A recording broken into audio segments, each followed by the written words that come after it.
শয়তানের কাজই হলো উল্টা কাম করা, আল্লাহ যা করেছে তার উল্টা করা। আল্লাহ তাআলা বললেন উসজুদু লিআদামা, আদমরে বানায়া সবাইকে বললেন আদমরে সেজদা দাও। ফাসাজাদু, সবাই সেজদা করলো। সবাই মানে কারা কোন তো? মাশাআল্লাহ। ইল্লা ইবলিস, মিস্টার ইবলিস সেজদা দিল না। আল্লাহ জিজ্ঞেস করলেন তুমি সেজদা দিলে না কেন? শয়তান তখন আর্গুমেন্ট পেশ করলো। সে বলল আনা খায়রুম মিনহু খালাকতানি মিন নার ওয়া খালাকতাহু মিন তিন, আমি ওর থেকে অনেক ভালো। ওরে বানাইছো মাটি দিয়ে, আমারে বানাইছো আগুন দিয়া। আগুন হলো ঊর্ধ্বমুখী, মাটি হলো নিম্নগতি সম্পন্ন। সুতরাং ঊর্ধ্বমুখী কোন জিনিসকে নিম্নমুখী জিনিসের কাছে আত্মসমর্পণ করতে বলা, সেজদা দিতে বলা মোস্ট আনসাইন্টিফিক। কত বড় শয়তান! শয়তান জানে না যে আগুনের শক্তি কম, মাটির চাইতে আগুনের শক্তি একেবারেই কম। সব থেকে শক্তি বেশি মাটির। আগুন হচ্ছে সংহারক আর মাটি হচ্ছে উৎপাদনশীল। এ মাটির তলায় আর একটা জগৎ আছে, পানির তলায় আছে আর একটা জগৎ। আলহামদুলিল্লাহ রব্বিল আলামিন।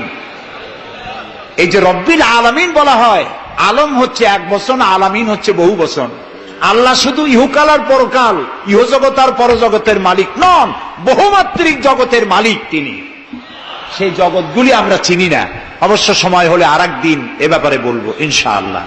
মাটির তলায় কি জগৎ, সাগরের তলায় কি জগৎ ও বোঝে নাই, ও তো শয়তান, ও এরকম বলে বসলো। আল্লাহ তাআলা বললেন ইন্নাকা রাজিম, তুই মরদুদ, আমার হুকুমের অবাধ্য হয়েছিস, বেরিয়ে যা, তোর জীবনের সমস্ত ইবাদত আমি পণ্ড করে দিলাম।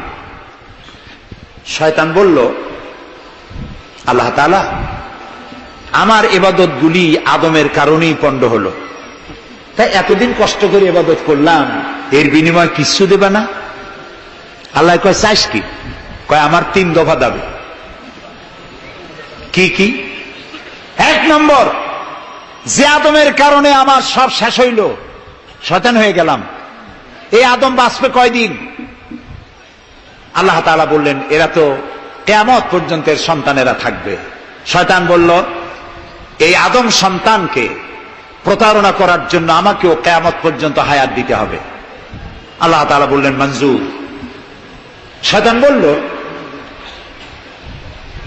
আমাকে আমার 2 নম্বরের দাবি, যেহেতু আমি মানুষের প্রতারণা দিব, ভাইতে ভাইতে ঝগড়া লাগাবো, স্বামীতে স্ত্রীতে ঝগড়া লাগাইয়া তালাক দেওয়াবো, ভাইতে ভাইতে খুনাখুনি বাধায় দেব, কিন্তু লোকেরা যদি আমারে দেখতে পায় যে শয়তান এই যে তালাক দেওয়াইয়া এই যে যায়, ছেলে আর বাপে ঝগড়া বাঁধাইয়া ভাইতে ভাইতে খুনাখুনি করাইয়া এই যে শয়তান যায়, তাহলে তো আমার ঠ্যাং আস্ত থাকবে না, আমার তো মেরে ফেলাবে।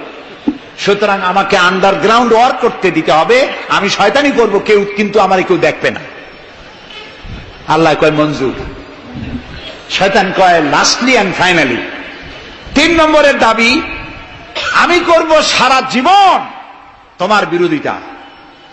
আর মজার ব্যাপার, রিজেকের মালিক তুমি, তুমি যদি আমারে আর আমার অনুসারীদেরকে খাবার না দাও তা আমি তো ওয়ার্কার পাবো না, এই জন্য আমারে খাইতে দেওয়া লাগবে, আমার ওয়ার্কারদেরকেও খাইতে দিতে হবে। আল্লাহ বললেন মঞ্জুর। শয়তান বলল হায় আল্লাহ তাআলা, এবার তোমার জাহান্নামের সংখ্যা বাড়াইতে পারো, আমি তোমার সমস্ত বান্দাগুলি সব জাহান্নামকে ভর্তি করে দেবো। এই কোরআন শরীফে আছে। আল্লাহ তাআলা ফেরেশতাদের বললেন, ফেরেশতারা শুনছে শয়তানি কইল কি? আল্লাহ রাব্বুল আলামিন বলেন আমার ফেরেশতারা, আমার আদম সন্তানের, আমার বান্দারা যদি একটি শয়তানের প্রতারণায় পড়ে একটি যদি গুনার কাজ করার নিয়ত করে, কাজটা করে নাই, শুধু নিয়ত করেছে, ইচ্ছা করেছে, আমলনামায় কোনো গুনাহ লিখবে না। গুনাহটা যখন করে ফেলবে, একটি গুনার বদলে শুধু একটাই গুনাহ লিখবে। আর যদি আমার বান্দা যদি একটি পুণ্য কাজের, নেক কাজ করার নিয়ত করে, কাজটা করে নাই, শুধু নিয়তের জন্য একটা নেকি লিখে দিবা। নেকির কাজটি যখন সম্পাদন করবে তখন একের উপরে 10টা গ্রেস মার্ক লাগাইয়া দিবা। সুবহানাল্লাহ। আমি এইভাবে করে আমার বান্দাদেরকে মাফ করে দেব। সুবহানাল্লাহ। শয়তান মানুষকে ওয়াসওয়াসা দেয়, আর আল্লাহ যা বানায় তার উল্টা বানায়। আল্লাহ বানাইলো জাকাত, শয়তান বানাইলো কি কন্তবুদ্ধি করে? সুদে আর জাকাতে পার্থক্য কি? সুদ হচ্ছে ধনীদের গরিবদের কাছ থেকে নাও, ধনীদের দাও, আর জাকাত হচ্ছে ধনীদের কাছ থেকে নাও, সব গরিবদেরকে বন্টন করে দাও। সুবহানাল্লাহ। এর নাম জাকাত। আর এই কাজটি করার দায়িত্ব আল্লাহ দিলেন সরকারকে। সূরা হজ আল্লাহ রাব্বুল আলামিন বলেন, আল্লাযীনা ইম্মাক্কান্নাহুম ফিল আরদ আকামুস সালাত ওয়া আতাউজ যাকাত ওয়া আমারু বিল মা'রুফি ওয়া নাহাউ আনিল মুনকার ওয়া লিল্লাহি আকিবাতুল উমুর। আমি যদি মুমিন বান্দারে ক্ষমতা দেই, তারা 4 দফা কাজ করবে। কয় দফা বলেন? 1 নম্বরে মুমিনেরা ক্ষমতায় গিয়ে নামাজ প্রতিষ্ঠা করবে। 1 নম্বর কাজ নামাজ প্রতিষ্ঠা করবে। ক্ষমতায় গিয়ে তারা অর্ডার করবে, বেলা 1টার সময় সমস্ত কোর্ট কাছারি আদালত শিক্ষা প্রতিষ্ঠান কল কারখানা সব বন্ধ হবে আধা ঘন্টার জন্য। জোহরের নামাজ আর দুপুরের খানার বিরতি। নামাজ শেষ, আবার কাজ করতে আসো। নামাজ বাধ্যতামূলক। নামাজ যদি বাধ্যতামূলক হয় তাহলে তার সুফল কি?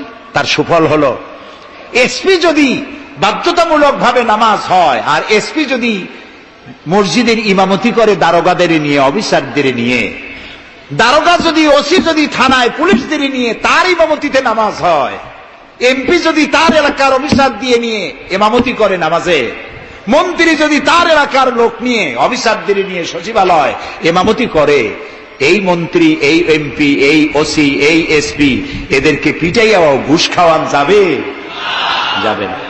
যে বিশ্ববিদ্যালয়ের ভাইস চ্যান্সেলর নামাজ বাধ্যতামূলক হওয়ার কারণে মসজিদের ইমামতি করবেন, শিক্ষক শিক্ষয়িত্রী ছাত্র ছাত্রী 5 ওয়াক্ত নামাজ যে বিশ্ববিদ্যালয় জামাতে আদায় করবে, ওরা কি মাস্তান, গুন্ডা, সাদাবাজ হবে? হতে পারে না। এই জন্য সরকারের প্রথম দায়িত্ব হবে, কে বলতেছেন? কার কথা শোনাইতেছি? প্রথম দায়িত্ব হচ্ছে নামাজ প্রতিষ্ঠা করো। 2 নম্বরে যাকাত আদায় করো। 2 নম্বরে কি? যাকাত আদায় করো। এই যাকাত গভর্নমেন্ট আদায় করবে। আল্লাহর কায়দাটা কি দেখেন, এর মধ্যে সিগনিফিকেন্স কি? গভর্নমেন্ট আদায় করবে কেন? আমরা দিলে হবে না কেন? আমরা দিলেও হবে যদি ইসলামী সরকার না থাকে। ইসলামী সরকার হলে, অর্থাৎ আল্লাহর বিধান কায়েম হলে যাকাত কালেকশন করবে গভর্নমেন্ট। এখানে একটা সাইকোলজিক্যাল ব্যাপার আছে। আমি যদি অধ্যক্ষ রশিদ খান সাহেবের কাছে আমি বলি যে আমি গরিব মানুষ, আমার কিছু সাহায্য করেন, উনি যদি আমাকে সাহায্য দেন যাকাত থেকে, অথবা কোনো দয়া করে কিছু পয়সা দেন, চিরটা কাল ওনাকে দেখলে পরে আমার মাথাটা একটু নত হয়ে যেতে পারে। আল্লাহ চান না তার কোন বান্দার মাথা আর একটা গোলামের সামনে নত হোক। সেই জন্য আল্লাহ চান সরকারের কাছ থেকে নাও, তোমার মাথা উঁচু থাকুক। সুবহানাল্লাহ কইতে ইচ্ছা করে না? এ মাথার অনেক দাম। যেখানে সেখানে সেজদা দিয়েন না। পীর বুজুর্গ দেখলেই পায়ের উপরে পড়ে যায়েন না। কদম বসি করতে ইচ্ছা করে করেন, আমি বাধা দেব না, কিন্তু মাথাটা নিচু করেন না। মাথাটা আল্লাহ ছাড়া কারো সামনে নত হতে পারে না। এই মাথার অনেক দাম। আপনার বডি চেনাই যাবে না যদি মাথা না থাকে। আপনার মা অথবা স্ত্রী ছাড়া মস্তকবিহীন বডি চেনা কঠিন। এটা বডির আইডেন্টিটি। এই জন্য দেখবেন পৃথিবীর সমস্ত প্রাণী খাবারের সময় রুজির উপরে, রিজিকের উপরে মুখ লাগাইয়া খায়। গরু, বাছুর, মুরগি, হাঁস, হাতি, বাঘ, ভল্লুক, ময়না, টিয়া সব খাবারের উপরে মুখ লাগাইয়া খায়। কেবলমাত্র মানুষ খাবারের সময় খাবারটা মাখাইয়া মাথা উঁচু থাকে এখানে দেয়। আল্লাহ চান রিজিকের সামনে আমার বান্দার মাথা নত হবে না। মাথা নত হবে তো রাজ্জাকের সামনে নত হবে, রিজিকের সামনে নয়। সুতরাং গভর্নমেন্টের কাছ থেকে নাও, তাহলে তোমার মর্যাদা ঠিক থাকবে, কোনো ব্যক্তির কাছ থেকে নয়। গভর্নমেন্ট কালেকশন করবে, গভর্নমেন্ট বিতরণ করবে। এরপরে দারিদ্র বিমোচন ইসলামের সব থেকে বড় প্রোগ্রাম, দারিদ্র বিমোচন করা। কারণ কি? কারণ হলো আমার রাসূল বলেছেন, কাদাল ফাকরু আইয়াকুনা কুফরা। দারিদ্র মানুষকে কুফরির মধ্যে ঠেলে দেয়। তার নামাজ রোজা থাকে না, আল্লাহ রসুল থাকে না, দরিদ্রের ধর্ম একখানা রুটি, সে তখন পূর্ণিমার চাঁদকে রুটির মতো দেখে। আছেন একটা কবিতা এরকম, পূর্ণিমার চাঁদ যেন ঝলসানো রুটি, তখন তার ধর্ম হয়ে যায় এটা। এই জন্য রসুল্লাহ বলেছেন কাদাল ফাকরু আইয়াকুনা কুফরা। রসুল্লাহর একটা ব্যাংক ছিল, সেই ব্যাংকের নাম ছিল বাইতুল মাল। এই বাইতুল মাল ব্যাংক যেদিন তিনি এর ইনগুরাল সেশন, উদ্বোধনী দিন, আমাদের ব্যাংকগুলি উদ্বোধন করার সময় কত শামিয়ানা, গেট, তোরণ ইত্যাদি করা হয়। রসুল্লাহর ব্যাংক উদ্বোধন করা হলো মসজিদে নববীর ভিতরে, খেজুর গাছের খুঁটি আর খেজুর গাছ, উটের পশম, খেজুর গাছের পাতার মাটি, এই দিয়া ছাদ। উপরে যদি বৃষ্টি হয় আধা ঘন্টা, নিচে বৃষ্টি পড়ে 1.5 ঘন্টা, পাতার ট্যাপট্যাপানি। এরকম একটা মসজিদের ভেতরে বসে রসুল্লাহ ব্যাংক উদ্বোধন করলেন আর বললেন, বুখারীর হাদিস, মান তারাকা দায়নান আও দিয়ান ফাআলাইয়া। আমার রাষ্ট্রের ভিতরে কোন মানুষ যদি ঋণগ্রস্ত অবস্থায় মারা যায় আর তার ঋণ পরিশোধের অর্থ যদি না থাকে, তাহলে তার ঋণ পরিশোধের দায়িত্ব আর তার বিবি বাল বাচ্চা প্রতিপালনের দায়িত্ব আমি মুহাম্মদ আমার কাঁধের উপরে নিয়ে নিলাম। দারিদ্র বিমোচনের জন্য নবী করিম সাল্লাল্লাহু আলাইহি ওয়াসাল্লাম মানুষকে কাজ দিয়েছেন, ভিক্ষা কম দিয়েছেন। কেউ চাইলে, রসুলের আদত মুবারক ছিল, কেউ কিছু চাইলে পকেটে হাত দিতেন, থাকলে দিতেন। জীবনে একদিনের জন্য কাউকে না বলেন নাই। বলেছেন কিছু নাই, বলতেন আজকে দিতে পারলাম না, তুমি আবার এসো, দেব না, এরকম কথা জীবনে একবারও বলেন নাই। সুবহানাল্লাহ। শুধু দিয়েছেন, কিছু নেন নাই। আল্লাহ, সারা জীবন মানুষের কষ্ট বুকের উপরে ধারণ করেছেন, কাউকে কষ্ট দেননি। ক্ষুধার্ত মানুষের দুয়ারে দুয়ারে গেছেন, নিজে ক্ষুধায় কষ্ট করেছেন। হযরত আবু বকর, ওমর মসজিদে নববীর ভেতরে বসে অসময় বসে আছেন। রাসূলুল্লাহ দিনের বেলা জিজ্ঞেস করলেন, তোমরা এই অসময় এখানে কেন? তারা বললেন, আমরা ক্ষুধার্ত, 2-3 দিন কিছু খাই না। রাসূলুল্লাহ বললেন, আমারও তো একই অবস্থা, চলো। 3 জন বেরিয়ে গেলেন। মসজিদে নববীর পাশেই ছিল হযরত আবু আইয়ুব আনসারী রাদিয়াল্লাহু তাআলা আনহুর বাড়ি। আমি 1973 সনে স্বাধীন বাংলাদেশের প্রথম হজ আমি করেছিলাম। 4733 টাকা ছিল বিমানের ভাড়া। তখন মসজিদে নববীর পাশেই ছিল আবু আইয়ুব আনসারী রাদিয়াল্লাহু তাআলা আনহুর বাড়ি। সেই বাড়িতে গেলাম। ওইখানে একটা বাক্সের ভিতরে, একটা গ্লাসের বাক্সের ভিতরে ছিল রসুলের ব্যবহার করা তরবারি, তীর আর ধনুক। আমি বহুত চেষ্টা করছিলাম গ্লাসটা উঠাবার জন্য, কারণ এটা সেই তরবারি, সেই তীর, সেই ধনুক যেখানে আমার রসুলের হাতের পরশ লেগেছিল। যদি ধরতে পারতাম প্রাণ করে একটা চুমা দিতাম। এই বাড়িতে গিয়ে রাসূলুল্লাহ উপস্থিত হলেন।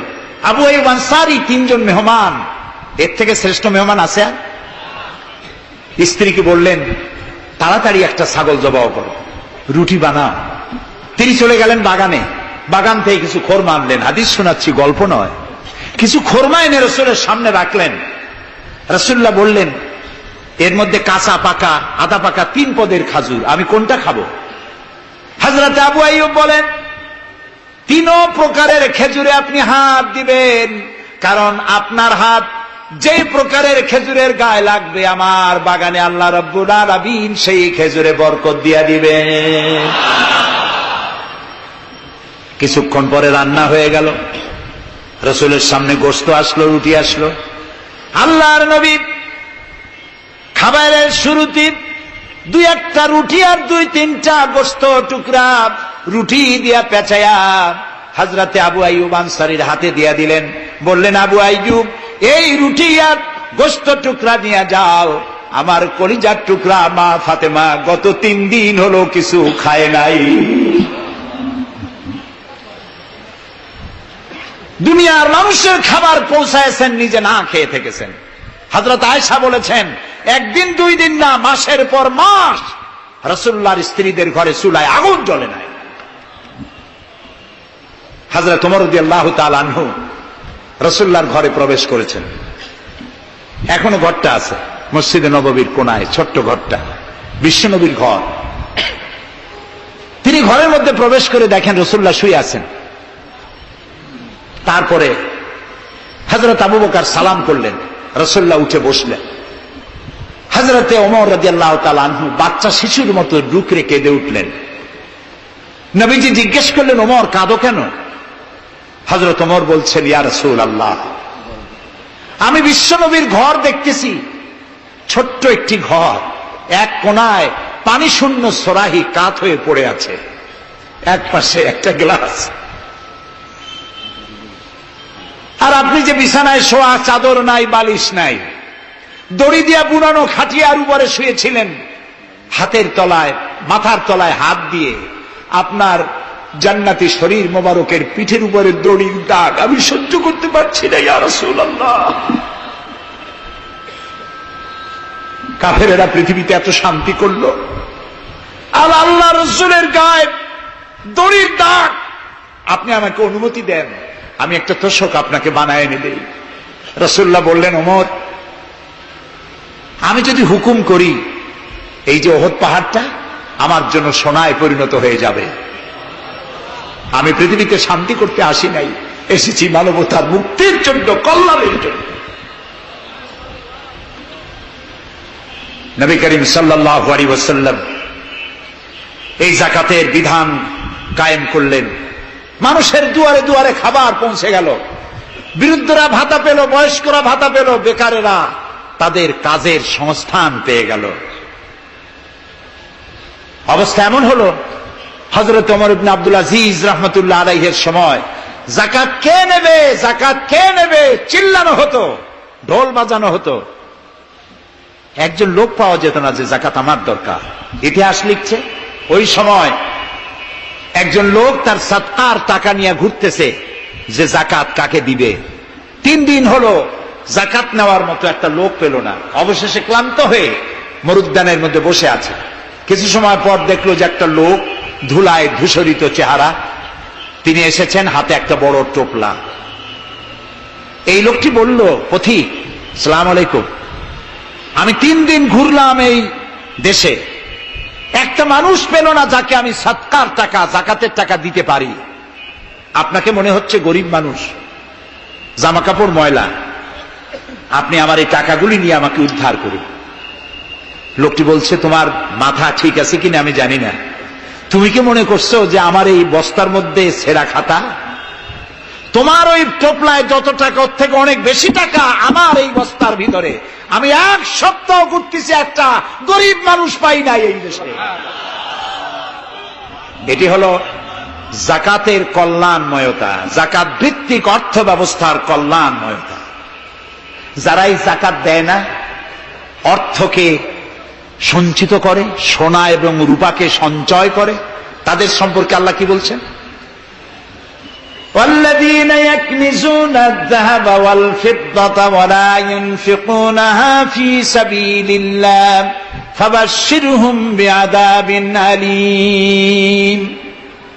যারা নাকি রৌপ্য এবং স্বর্ণ সঞ্চয় করে, আমার রাস্তায় খরচ করে না, মানে গরিবদের দেয় না, সঞ্চিত করে রাখে, তাদের জন্য কঠিন পীড়াদায়ক শাস্তির সুসংবাদ দাও। প্রশ্ন উঠতে পারে, শাস্তির কি সুসংবাদ হয়? শাস্তির কি হয়? আল্লাহ সুসংবাদ বললেন কেন? এটা বোঝাবার জন্য ছোট্ট একটি দৃষ্টান্ত যথেষ্ট। মা যদি ছেলেকে কন্ট্রোল করতে না পারে, দারুণ দুষ্ট, মা তখন বলে, দাঁড়া, তোর বাপ আসুক, আমি তারে নালিশ করব, এমন পিটটি দেবে, তখন মজা টের পাবি। পিটাইলে কি মজা লাগে? তাহলে মজা বললো কেন? শাস্তির তীব্রতা বোঝাবার জন্য মজা শব্দ ব্যবহার করা হয়। এটা কোরআনে কারীমের বাগধারা। আল্লাহ তাআলা বলছেন, তীব্র শাস্তির সুসংবাদ দাও। স্বর্ণ আর রৌপ্য জমা করে রেখেছো, যাকাত দাওনি। বহু মহিলার অসংখ্য সোনার রূপা আছে, যাকাত দেন না। কবে কালে ভদ্র একটা বিয়ে আসবে, সেই বিবাহে সজ্জিত হয়ে যাবেন, সারা বছরে যাকাত দিলেন না, এতগুলি সোনা আটকায় রাখলেন কেন? আল্লাহ চান না টাকা পয়সা পুঞ্জীভূত হয়ে থাকুক। কোরআন শুধু নামাজ রোজা নয়, দেখুন না আল্লাহ কি বলছেন। আল্লাহ বলছেন, কায়লা ইয়াকুনা দুলাতাম বাইনাল আগনিয়াই মিনকুম। আল্লাহ বলছেন, তোমাদের কিছু সংখ্যক ধনীদের মধ্যে তোমাদের সম্পদগুলি পুঞ্জীভূত হয়ে যাক, এটা আমি চাই না।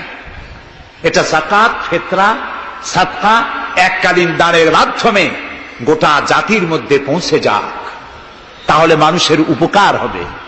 সুতরাং 7.5 তোলা নিচ পর্যন্ত যাকাত আপনার না দিলে চলবে। যখন 7.5 তোলা হবে তখনই যাকাত শুরু হবে। যত বেশি হয় গোড়া থেকে শুরু করে সবটা দিতে হবে। 52 তোলা রূপা হলে যাকাত দিতে হবে। এই যাকাতের টাকা না দিয়ে যারা জমা করে রাখেন, শাস্তিটা কি হবে শোনেন। আল্লাহ শাস্তির ধরনও বলছে, ইয়াউমা ইউহমা আলাইহা ফি নারে জাহান্নাম ফাতুকওয়া বিহা জিবাহুম ওয়া জুনুবুহুম ওয়া যুহুরুহুম হাযা মা কানাজতুম লিআনফুসিকুম তাকনিজুন। এমন একদিন আসবে যখন এই স্বর্ণ আর রৌপ্যকে জাহান্নামের আগুন দিয়ে জ্বালায়া সিল বানানো হবে, আর এই সিলগুলি তোমার কপালে, তোমার পার্শ্বদেশে, তোমার পৃষ্ঠদেশে সিল মারা হবে জাহান্নামের আগুন দিয়ে, আর বলা হবে হাযা মা কানাজতুম লিআনফুসিকুম, এই হলো তোমার সেই সব সঞ্চিত সম্পদ যা তুমি সঞ্চয় করে রেখেছিল, আল্লাহর রাস্তায় খরচ করো নাই। রাসূলের কাছে প্রশ্ন হয়েছে, ওয়ায়াসআলুনাকা মাযা ইউনফিকুন, হে রাসূল আপনাকে প্রশ্ন করা হয় যে কি খরচ করব। আল্লাহ তাআলা বলছেন কুলিল আফওয়া, বলুন প্রয়োজনের অতিরিক্ত জিনিস আল্লাহর রাস্তায় খরচ করে দাও। আমরা প্রয়োজনের অতিরিক্তটা ব্যাংকে জমা রাখি, আল্লাহ বলেন খরচ করো। যত খরচ করবে আল্লাহ তত বাড়াই দিবেন। দেখেন না আল্লাহ বাড়ায় কেমনে। আল্লাহরে বিশ্বাস করেন যে আল্লাহ যে বাড়াইতে পারেন, এটাকে বিশ্বাস করেন? এটি তো ইমানের প্রশ্ন। কেউ যদি জবাব দিতে ব্যর্থ হন তাহলে তো কুলক্ষণ।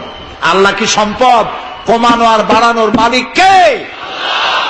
ইয়ামহাকুহুল্লাহুর রিবা ওয়া ইউরবিস সাদাকাত। আল্লাহ তাআলা বলছেন আমি সুদকে ধ্বংস করি আর সাদকাকে বৃদ্ধি করি। হালালে বরকত হয়, হারামে বরকত হয় না। আজ গোটা পৃথিবীতে, শুধু বাংলাদেশে নয়, গোটা বিশ্বে ওয়ার্ল্ড ব্যাংকের দৃষ্টিতে ইসলামী ব্যাংক পৃথিবীতে সব থেকে সফল ব্যাংক। তাও আলহামদুলিল্লাহ কব না। কেন? কারণ হালালে বরকত হয়, হারামে বরকত হবে না। আচ্ছা, কুত্তায় বাচ্চা দেয় কয়টা কম তো? ওর তো ফ্যামিলি প্ল্যানিং নাই, জনমের মতো হয়।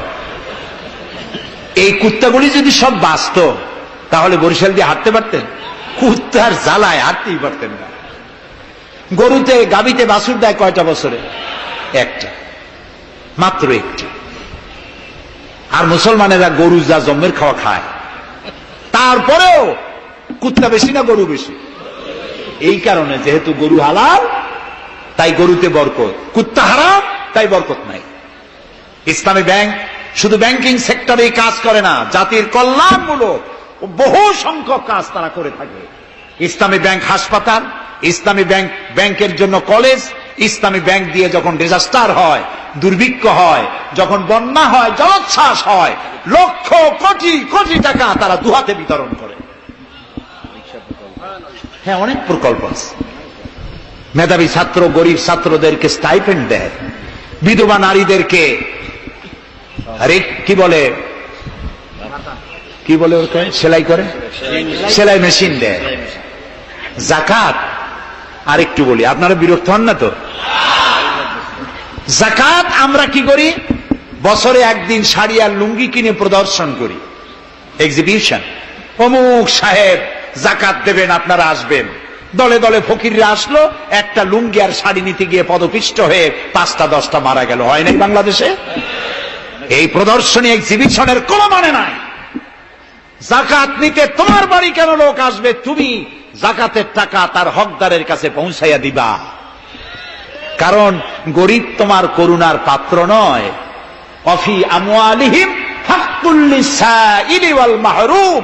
আল্লাহ তাআলা বলছেন তোমার সম্পদের ভিতরে গরিবদের অধিকার আছে। গরিব তোমার করুণার পাত্র নয়। যাকাত দিয়ে আসো তার বাড়ি যায়।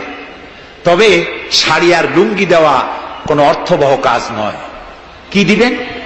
রাসূলুল্লাহর কাছ থেকে শিখুন। ওই যে একজন আসলো, ভিক্ষা চাইলো, বলল তোমার কি কিছু নাই? বলল আছে। কি আছে কন্ত? মাশাআল্লাহ, জানি সবাই, কিন্তু আমল করি না। দুনিয়ায় যত ভালো কথা সব বলা হয়ে গেছে, বাকি আছে শুধু পালন করা। রাসূলুল্লাহ তাকে বললেন কম্বল আনো, বিক্রি করে কিনলেন কি? কুড়াল। রাসূলুল্লাহ তার নিজের পবিত্র হাত দিয়ে কুড়ালে হাতল লাগায় দিলেন, বললেন যাও জঙ্গলে কাঠ কাটো, বাজারে বিক্রি করো, ভিক্ষা কোনোদিন আর করবা না। 1 বছর পর, হাদিস শুনুন, 1 বছর পর ওই ভিক্ষুক এসে বলছেন, আসসালামু আলাইকা ইয়া রাসূলুল্লাহ, হুজুর আপনি আমাকে চিনেছেন? আমি সেই ভিক্ষুক যে ভিক্ষা নিতে এসেছিলাম, আপনি আমাকে ভিক্ষা না দিয়ে কুড়াল দিয়েছিলেন। কুড়াল দিয়া কাঠ কাটিয়া বাজারে বিক্রি করে আমার কাছে এখন যাকাত দেওয়ার মতো অর্থ জমা হয়ে গেছে। এটার নাম ইসলাম। শুধু নামাজ রোজা জিকির আজগারের জন্য শুধু নয়, নামাজ রোজা জিকির আজগার তো করব, কিন্তু আমার মানুষকে দারিদ্র বিমোচন করতে হবে। সুতরাং যাকাতের টাকা দিয়ে একটা শিক্ষিত বেকার যুবককে একটা কম্পিউটার কিনে দেন, একটা বিধবা মহিলাকে একটা সেলাই মেশিন কিনে দেন, তার সতীত্ব সে বাঁচাতে পারবে। ক্ষুধার জ্বালায় মানুষ যখন অসহনীয় পর্যায়ে চলে যায়, তখন সে দেহ ব্যবসার মতো নিকৃষ্ট পর্যায়েও চলে যায়। এজন্য ধনীরা দায়ী হবে আল্লাহর কাছে। কচু গাছ কাটতে কাটতেই মানুষ খুন করে। একটা এতিম বাচ্চা ক্ষুধার জ্বালায় ঘুরতেছে, ওই বাচ্চাটি আপনি তাকে একটু আদর করেন, ওরে আপনি একটা চীনাবাদামের বাক্স কিনে দেন 50 টাকা 100 টাকা দিয়া, কিছু চীনাবাদামের পুঁজি দেন, একটা পানের খিলি বানাইয়া বিক্রি করার পুঁজি দেন, কয়েকটা বুট পলিশের কালি আর ব্রাশ কিনে দেন, সে রাস্তায় বসে জুতা পালিশ করবে, ছেলেটি পকেট মারা থেকে চুরি করা থেকে বেঁচে যাবে, সমাজ সংস্কার হবে, সমাজ অপরাধ মুক্ত হবে, সমাজ থেকে দারিদ্র বিমোচন হবে। আলহামদুলিল্লাহ বলেন। আপনি কি জানেন এই যে গাছগুলি লাগালে পরে কত সওয়াব হয়, এবং দারিদ্র বিমোচনের জন্য গাছের কি বিশাল ভূমিকা। রাসূলুল্লাহ বলেছেন হাদিস, তোমার কাছে যদি এমন খবর আসে যে কিয়ামত হচ্ছে, আর তখন যদি তোমার কাছে কোনো গাছের চারা থাকে, কিয়ামত হচ্ছে, গাছের চারাটি কিয়ামত আসার পূর্বেই গাছের চারাটি লাগিয়ে যাও, কিয়ামতের দিন সাদকায়ে জারিয়ার সওয়াব পেয়ে যাবে। একটি গাছ যদি কেউ লাগায়, ওই গাছে যত পাখি বসবে, ফল হবে, মানুষে খাবে, আশ্রয় নেবে মানুষেরা, কিয়ামত পর্যন্ত সাদকায়ে জারিয়ার সওয়াব মানুষ কবরে বসে বসে পেতে থাকবে। সব জায়গায় সওয়াব আর সওয়াব জানি না, খালি মনে করি ইল্লাল্লাহ ইল্লাল্লাহ বলতে পারলেই সওয়াব। আর খালি ইল্লাল্লাহ বলবেন বা কেন? যারা এই ধরনের জিকির করেন, আমার মনে দারুণ প্রশ্ন, জবাব খুঁজে পাই নাই। আল্লাহর কলেমাকে খণ্ডিত করে জিকির করার পারমিশন কোন হাদিস দিয়েছে? কে দিয়েছে এই পারমিশন? লা ইলাহা ইল্লাল্লাহ, এটা হলো পূর্ণাঙ্গ কালেমা, কমপ্লিট হচ্ছে মুহাম্মদুর রাসূলুল্লাহ। আফজালুল যিকর লা ইলাহা ইল্লাল্লাহ। কতক্ষণ লা ইলাহা ইল্লাল্লাহ, কতক্ষণ ইল্লাল্লাহ ইল্লাল্লাহ ইল্লাল্লাহ। এর অর্থ কি? আল্লাহ ছাড়া, আল্লাহ ছাড়া, আল্লাহ ছাড়া। আল্লাহ ছাড়া কি? কমন সেন্সের শুধু কমন বাদ দিয়া শুধু সেন্স যদি থাকে, কোন মুসলমানের এমন জিকির করা উচিত নয়। তবে common sense is very uncommon. দুর্ভাগ্য জাতি। প্রিয় ভাই সব, দারিদ্র বিমোচনের জন্য আল্লাহ তাআলা এসব ব্যবস্থা করে রেখেছেন। কাজ করে খাও, আয় থেকে দায় শোধ করো। আপনার পুকুর কেটে চতুর্দিকে পুকুরের কান্দায় পেঁপে গাছ লাগান, কলা গাছ লাগান। হাঁস পালেন, হাঁসগুলি পানিতে সাঁতার কাটবে, ভেতরে মাছ থাকবে, হাঁসের পায়খানা খেয়ে মাছ বড় হবে, হাঁস বড় হয়ে ডিম দেবে। এই ডিম বিক্রি করবেন, মুরগি বিক্রি করবেন, পেঁপে বিক্রি করবেন, কলা বিক্রি করবেন। মানুষের কাছে হাত পাতার চাইতে নিকৃষ্ট কাজ আর নাই।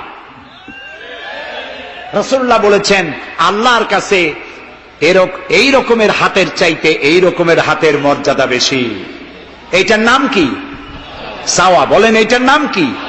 এইটার নাম আল্লাহর কাছে এইটার কোনো দাম নাই, কোনো দাম নাই। আল্লাহর কাছে দাম এইটা। এই জন্য যারা শ্রমিকদের সম্পর্কে আমার রাসূল বলেছেন, আল কাসিবু হাবিবুল্লাহ, যারা সহজে উপার্জন করে খায় ওরা আল্লাহর বন্ধু।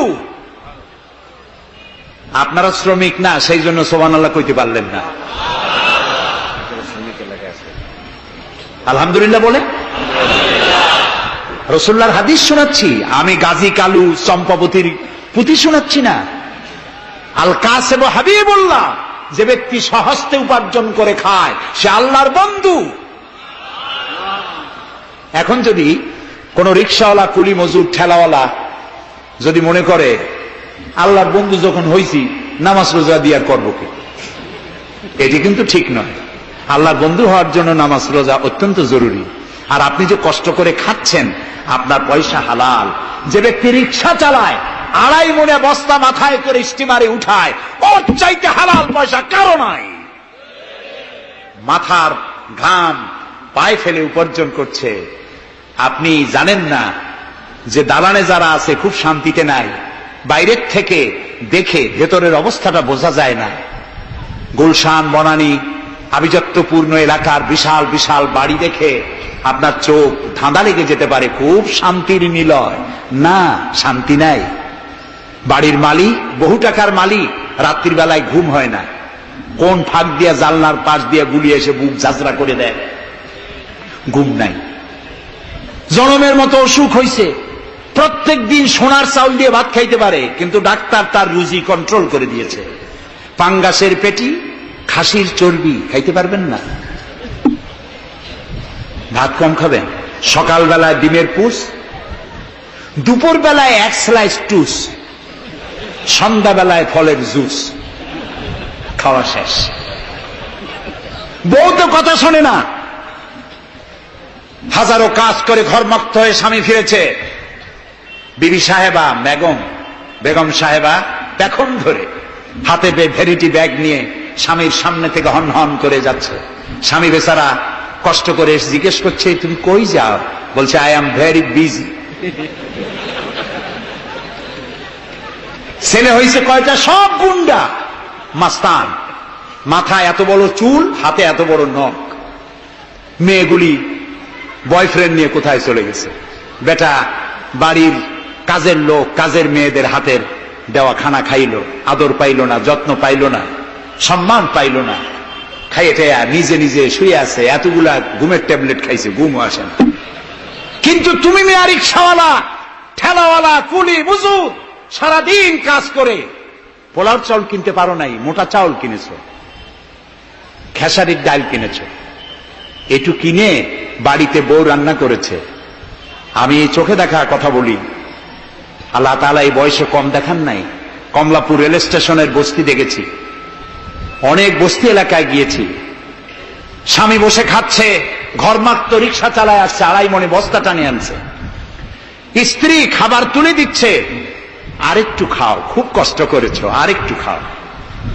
ওর ঘরে ফ্যান নাই, কাপড়ের আঁচল দিয়ে স্বামীর কপাল মুছে দিচ্ছে, আরেকটু খাও, এত কষ্ট করো তুমি। ওর ঘরে ফোমের বিছানা নাই, চটের মতো শক্ত বিছানা, বালিশ নাই, ইটের মতো শক্ত, চাপ কাপড়ের একটু কভার দাও। এরকম একটা বালিশের উপরে সারাদিনের শ্রান্তি আর ক্লান্তি নিয়ে আর ঘুমায় গেছে। কোন ওষুধ খাওয়া লাগে না, এমন ঘুম আসছে ওর ডাকের গর্জনে ট্রাকের ইঞ্জিন ফেল। শান্তি কি বড় লোক হলে হয়? শান্তি দেওয়ার মালিক আল্লাহ। শান্তি দেওয়ার মালিক কে? আল্লাহ তাআলা। এই জন্যে এই শান্তি আসবে যদি সঠিকভাবে, সুষ্ঠুভাবে আল্লাহ পাকের দেওয়া এই বিধানগুলি আমরা যদি সমাজে কায়েম করতে পারি, তাহলে এটি সম্ভব। আমার দেশে এখন যদি যাকাতের টাকা কালেকশন করা হয়, তাহলে আমরা একটা হিসাব করেছি। আমি একটা ব্যাংকের সাথে জড়িত আছি, আপনারা জানেন বোধহয়, ইসলামী ব্যাংক। এর জন্ম লগ্ন থেকে আমি আছি এর সাথে। সেই হিসেবে আমরা একটা জরিপ চালাইছি। বাংলাদেশে যদি এখন যাকাত যদি গভর্নমেন্ট কালেকশন করে, তাহলে একেবারে কম করে হলেও 6,000 কোটি টাকা যাকাত কালেকশন হতে পারে। 6,000 কোটি। আর অক্ষ এস্টেট আছে বাংলাদেশে, লক্ষ লক্ষ একর জমিন, যা বিভিন্ন মোতাল্লি তারা সিন্দাবাদের দত্তের মতো অক্ষ সম্পত্তির উপরে চেপে বসে আছে। এই অক্ষ সম্পত্তি যদি উদ্ধার করা যায়, আর যাকাত আর ওসরের টাকা যদি গভর্নমেন্ট কালেকশন করতে পারে, বাংলাদেশের দারিদ্র্য বিমোচনের জন্য পৃথিবীর কারো কাছ থেকে একটি টাকাও নেওয়ার দরকার নাই। এই যে 6,000 কোটি টাকার শূন্যতা ভ্যাকুয়াম সৃষ্টি হলো বাংলাদেশে, এই শূন্যতা পূরণের জন্য এগিয়ে এলো এনজিওরা এবং তারা সুদের বাণিজ্য শুরু করলো। ব্যাংক সুদ নেয় 15 or 17%, আর এনজিওরা নেয় 35 থেকে 40%। মারাত্মক সুদখোর। সমাজে কাবুলিওয়ালাদের মতো সুদ চালু করে দিয়েছে। প্রিয় ভাই সব, বাংলাদেশ একটি সম্পদশালী দেশ। যারা বলে, আমি পার্লামেন্টে একবার বক্তৃতায় বলেছিলাম যে যারা বলে বাংলাদেশ গরিব, আমি তাদের সাথে একমত হতে পারি না। আমার দেশ সম্পদশালী দেশ, আলহামদুলিল্লাহ বলে। আমার দেশ, এ বাংলাদেশের আবাদযোগ্য জমির পরিমাণ 2,40,00,000 একর। আলহামদুলিল্লাহ বলবেন না? এখানে বনজ সম্পদ আছে 32,53,860 কিলোমিটার বর্গমিটার নিয়ে, বর্গমাইল জুড়ে। এখানে আল্লাহর হিকমতটা দেখেন। সুন্দরবন আমাদের থেকে দূরে না কাছে?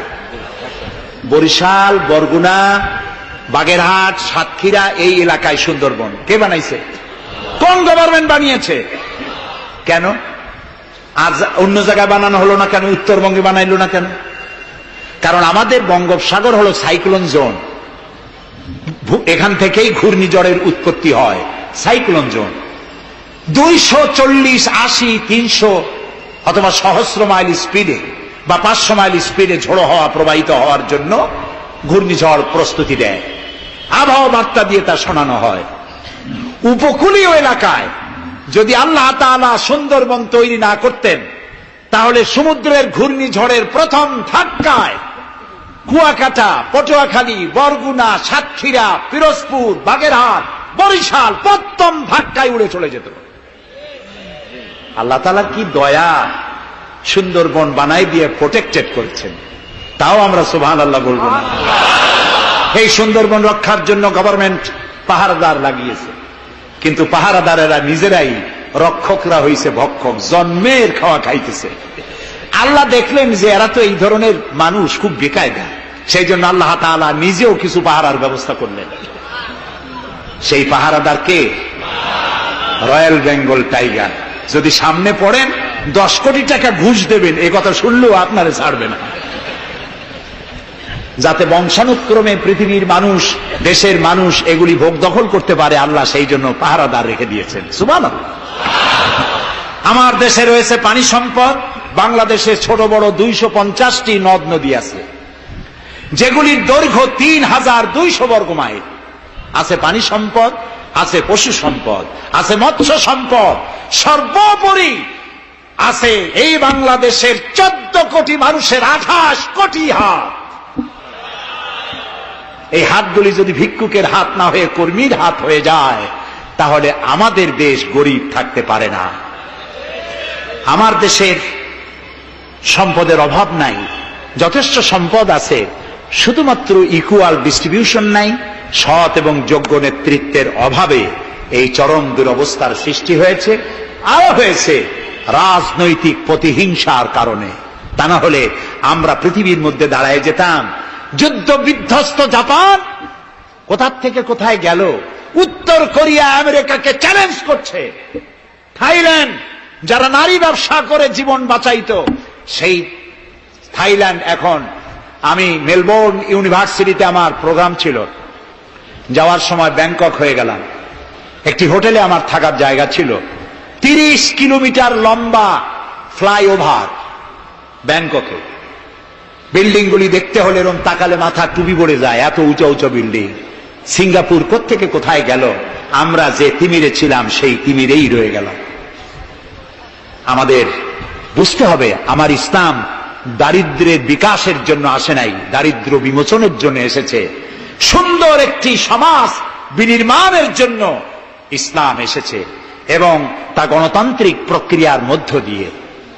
নবী করিম সাল্লাল্লাহু আলাইহি ওয়াসাল্লাম যদি বলতেন ইন্তেকালের সময় যে আমার মেয়ে নেতৃত্ব দিবে, আমার নাতি নেতৃত্ব দিবে, বলেন কার বাবার হিম্মত ছিল এটার প্রতিবাদ করার? তিনি কি তা করেছেন? না। ইন্তেকালের সময় জিজ্ঞাসিত হয়ে তিনি বললেন, আমার পরে তোমাদের মধ্যে যিনি বেশি যোগ্য, খোদাভীরু, আল্লাহকে ভয় করে, তেমন লোককে তোমরা নেতা নির্বাচিত করো। আবু বকর রাদিয়াল্লাহু তাআলা তাই বলেছেন, ওমর, ওসমান, আলী তাই বলেছেন। সুবহানাল্লাহ বলেন। ওয়া আমরুহুম শুরা বাইনাহুম, এটি হলো গণতন্ত্র। তোমরা তোমাদের পরামর্শ ভিত্তিতে তোমাদের রাষ্ট্র সমাজ পরিচালনা করো। সুবহানাল্লাহ বলেন।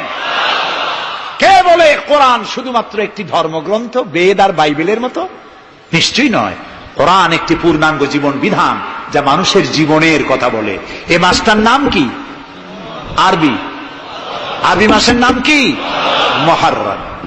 এটি সেই মাস যে মাসে খেলাফতকে প্রতিষ্ঠার জন্য রাসূলের কলিজার টুকরা নয়নের পুতুল ইমাম হোসাইন কারবালার ময়দানে শাহাদাত বরণ করেছিলেন, রাজতন্ত্রের বিরোধিতা করেছিলেন। হযরত ইমাম হোসাইন তিনি দেখতে পেলেন 680 খ্রিস্টাব্দে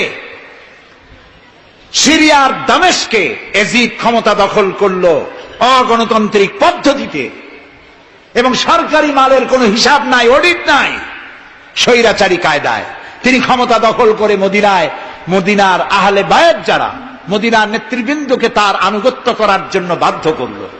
ইমাম হোসাইন যে মায়ের পেটে এসেছেন, যে পিতার পেটে জন্মে এসেছেন, যে নানার কোলে বড় হয়েছেন, তিনি কি এই দৃশ্য চোখে দেখতে পারেন? তিনি বললেন, আমি কুফায় যাব। কুফার লোকেরা দাওয়াত দিল, তিনি কুফায় রওনা করবেন। মদিনার লোকেরা হাতে পায়ে ধরলো, কুফায় আপনি যাবেন না। তিনি বললেন, আমি কোন ক্রমে এজিদের বশ্যতা স্বীকার করব না, আমি এর বিরোধিতা করবই। মাত্র 72 জন লোক নিয়ে তিনি কুফার দিকে অগ্রসর হলেন। এই 72 জনের মধ্যে 40 জন পুরুষ আর 32 জন নারী আর শিশু। তিনি যখন কারবালার প্রান্তরে পৌঁছে গেছেন,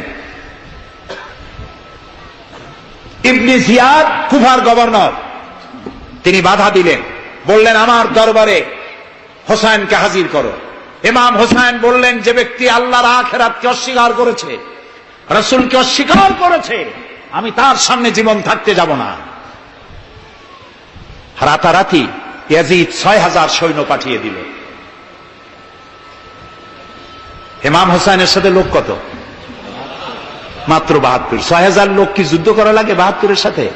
শুধু যদি মার্চ করে পায়ের তলায় পিষে 72 জন শেষ হয়ে যাবে। হযরত ইমাম হোসাইন